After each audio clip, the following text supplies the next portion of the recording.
I think that is sort of the general assumption of what's going to happen.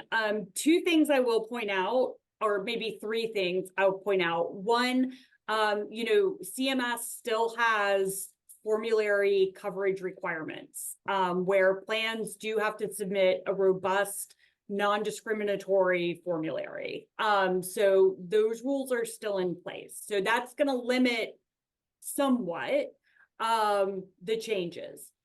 Two, plans still have to be competitive.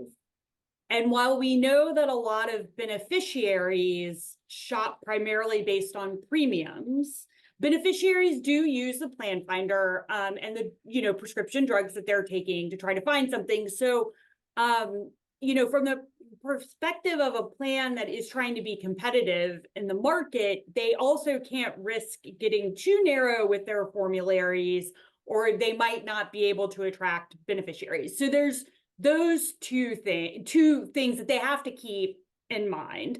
But then also, when we are talking about a $2,000 cap, when you had to accrue $8,000 in total drug costs to get into catastrophic, that was one thing.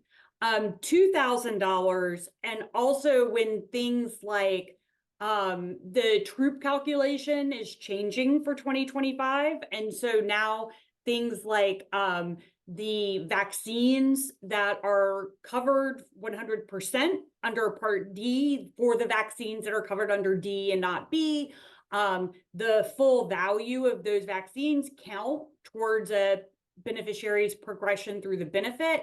If they're on insulin, the full value of the insulin counts.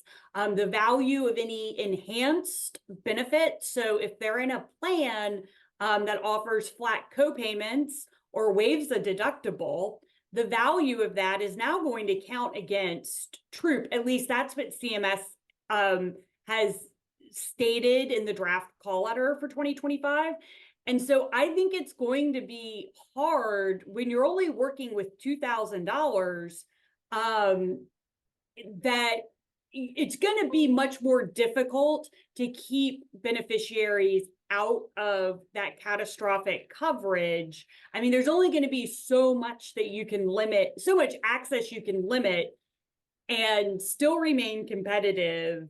And I think a lot of beneficiaries are still going to make it into the catastrophic coverage. It doesn't take that much drug spending to get above $2,000.